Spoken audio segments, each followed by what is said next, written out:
Bonjour à tous, donc on va commencer la séance 0 avec une première vidéo au sujet des dérivés, des primitives.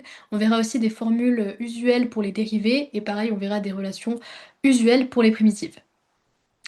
Alors, première chose, on va se concentrer sur les dérivés, on verra les primitives juste après. Alors, avant toute chose, il est important de définir ce qu'est une dérivée. Donc, en mathématiques, on dit d'une dérivée qu'elle mesure la vitesse de variation ou le taux de variation d'une fonction par rapport à une variable. Donc, autrement dit, si on prend une fonction qui définit une certaine courbe, la dérivée en un point de la courbe va nous donner la pente de la tangente à la courbe en ce même point. Donc c'est super intéressant puisque finalement une dérivée peut nous donner une information quand même assez importante au sujet de notre fonction f de x. En plus de ça, selon le signe de notre dérivée en un point, on va pouvoir savoir si en ce même point la courbe monte, si elle descend ou si elle est plate. Si par exemple en un point on a une dérivée, donc en un point x on a une dérivée qui est positive, alors la courbe monte. Si en un point x notre dérivée est négative, alors la courbe descend. Et dernier cas de figure, si en un point x notre dérivée est nulle, alors la courbe est plate. Alors pour plus de précision, je vous invite vraiment à aller voir la vidéo aussi qui a été faite sur la parité et les dérivés. Alors maintenant, on va décortiquer ensemble des petites formules assez visuelles pour plusieurs fonctions. Donc on va voir plusieurs cas de fonctions et on va voir quelle formule de dérivation on y associe. Donc on va commencer par le premier cas où on a f de x qui est égal à k, avec k qui est une constante. À ce moment-là, la dérivée de cette fonction, ce sera toujours 0. On aura toujours f' de x qui sera égal à 0. Alors pour rappel, f' de x, c'est la notation d'une dérivée. Si on prend pour exemple f de x qui est égal à 7, 7 c'est bien une constante, et bien f' de x sera égal à 0. Maintenant, si on prend le produit d'une constante et d'une fonction, si par exemple on a f de x qui est égal à k fois g de x, pour calculer la dérivation de cette fonction, on va avoir une formule qui nous dit que f' de x est égal à k fois la dérivée de g de x. Donc appliqué à un exemple, ça donne, si par exemple on prend pour fonction f de x qui est égal à 3 fois sinus de x, on a bien k qui est égal à 3, donc notre constante, et on a notre fonction g de x qui est égale à sinus de x. Donc pour dériver notre fonction, on va multiplier k à la dérivée de sinus de x. Donc f' de x sera égal à 3 fois cosinus de x. Maintenant, si on fait la somme de deux fonctions, si on a f de x qui est égal à g de x plus h de x, on va avoir pour formule de dérivation f' de x qui est égal à g' de x plus h' de x. Donc en fait, on fait la somme des dérivées de nos deux fonctions. Donc si on prend par exemple f de x qui est égal à x au carré plus exponentielle de x, on voit bien qu'on a deux formules. D'un côté, on a x au carré, de l'autre côté, on a exponentielle de x. On fait la somme des deux fonctions, et donc pour calculer la dérivée de cette fonction, on va dériver nos deux fonctions indépendamment, et on va en faire la somme. Du coup, on a, pour cet exemple-là, f' de x qui est égal à 2x plus exponentielle de x. Maintenant, si on fait le produit de deux fonctions, donc si on a f de x qui est égal à g de x fois h de x, on va avoir une formule de dérivation qui est un peu moins intuitive, mais qu'il faut quand même connaître parce qu'elle est super importante. On va avoir du coup f' de x qui sera égal à la dérivée de g fois h de x plus g de x fois la dérivée de h de x.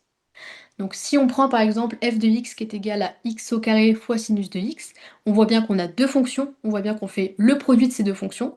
Donc f' de x sera égal à 2x sinus de x plus x au carré fois cosinus de x. Maintenant, on va s'intéresser à la puissance d'une fonction. Donc si on fait f de x qui est égal à g de x puissance k, on aura pour formule de dérivation f' de x qui est égal à k, donc la constante, fois g de x puissance k moins 1 fois g' de x. Donc par exemple, si on prend f de x qui est égal à cosinus de x puissance 4, on aura f' de x qui sera égal à 4 fois cosinus de x puissance 3 fois moins sinus de x. On va finir avec trois autres cas. Cette fois-ci, pour le sixième cas, on va s'intéresser à un quotient. Donc on va faire le rapport de deux fonctions, g et h. Donc la formule de dérivation pour un quotient, ce sera g' de x fois h de x moins g de x fois h' de x, le tout sur h de x au carré. Donc par exemple, si on prend f de x qui est égal à x au carré sur sinus de x, on voit bien qu'on a le quotient de deux fonctions. Et donc pour en faire la dérivée, on va appliquer la formule de dérivation, ce qui nous donne f' de x qui est égal à 2x fois sinus de x moins x au carré fois cosinus de x sur sinus de x au carré. Maintenant, avant-dernier cas, on va faire la composition d'une fonction. Donc si on a f de x qui est égal à g fonction de h de x, on aura pour formule de dérivation f' de x qui est égal à g' de h de x fois h' de x. Donc là, pareil, un petit exemple pour mieux visualiser la situation. Si on a une fonction f de x qui est égale à exponentielle de x au carré, on voit bien qu'on est sur une composition. Pour dériver cette fonction, on va tout simplement faire f' de x qui est égal à exponentielle de x au carré fois la dérivée de notre fonction h de x, donc fois 2x. Et enfin, dernier cas, si on fait la dérivée d'une puissance simple, autrement dit si on fait x puissance k, k toujours c'est une constante, on va avoir f' de x qui sera égal à k fois x puissance k moins 1. Donc on prend notre constante, on la met devant notre x, et notre x, on le met à la puissance k moins 1. Donc par exemple, f de x est égal à x puissance 5. On va prendre notre 5, on le met devant x, et on prend notre x et on le met à la puissance 5 moins 1, donc 4. Donc voilà, là on a fait le tour des formules des dérivés usuels. Donc n'hésitez pas à vous entraîner à bien apprendre les formules de dérivation et ensuite n'hésitez pas à vous entraîner à appliquer justement ces formules de dérivation pour n'importe quelle fonction. Alors maintenant on va passer aux primitives. Donc à nouveau on va donner une définition de la primitive. Une primitive c'est simple, c'est l'inverse d'une dérivée. Donc ce qui est assez intéressant c'est que si par exemple on prend une fonction x de base, qu'on vient en faire sa primitive, bah, pour passer de la primitive à la fonction de base, bah, en fait ça revient à faire de la dérivation. Donc d'où le fait qu'on vous dit une primitive d'une fonction est une nouvelle fonction dont la dérivée redonne la fonction de départ. Donc par exemple, on va vous donner un petit exemple qui est quand même plus représentatif de la situation. Si on prend f de x qui est égal à 2x, donc c'est notre fonction de base, on vient en faire la primitive.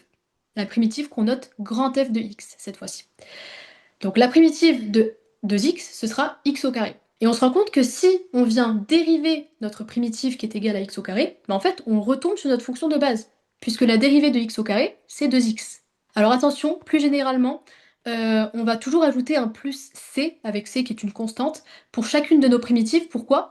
Parce qu'en fait la primitive c'est l'opération inverse de la dérivée. Mais comme la dérivée d'une constante est nulle, bah du coup on doit toujours ajouter c, qui est du coup une constante. Donc, on va s'intéresser à plusieurs relations usuelles des primitives. Donc pareil, là on va faire le tour, je vais donc vous les lister. Donc on a d'abord f de x qui est égal à a étant une constante. On aura pour primitive a fois x plus c. Donc toujours, comme on peut le voir, on a toujours le plus c qu'on ajoute à notre primitive. Ensuite, si on fait la primitive de x puissance n avec n, attention, qui est différent de moins 1, on aura pour primitive x puissance n plus 1 sur n plus 1 plus c, toujours. Si on veut la primitive de 1 sur x, on a donc ln de x plus c. Pour primitive d'exponentielle de x, on a exponentielle de x plus c. La primitive de a puissance x avec a qui est supérieur à 0 et attention a qui est aussi différent de 1, on aura donc a puissance de x sur ln de a plus c. La primitive de sinus de x, c'est moins cos de x plus c. Et la primitive de cosinus de x, c'est sinus de x plus c. Maintenant, si on veut la primitive de 1 sur cosinus de x au carré, ou aussi appelée sécante de x au carré, sécante de x au carré et 1 sur cosinus de x au carré, c'est exactement pareil. Donc la primitive de cette fonction-là, ce sera tangente de x plus c. La primitive de 1 sur sinus de x au carré ou de coséquente de x au carré, pareil c'est la même chose ici, ce sera cotangente de x plus c. La primitive de 1 sur racine de 1 moins x au carré, ce sera arcsine de x plus c. Et la primitive de moins 1 sur racine de 1 moins x au carré, ce sera arccos de x plus c. Et pour finir, la primitive de 1 sur 1 plus x au carré, ce sera arctangente x plus c.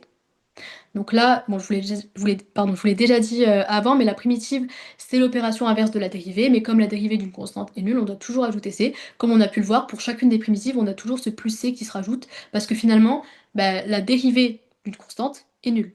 Donc si on veut repasser de nos primitives à nos fonctions de base, le c, en fait, il change rien à la donne, puisque dériver une constante, ça revient à faire plus 0.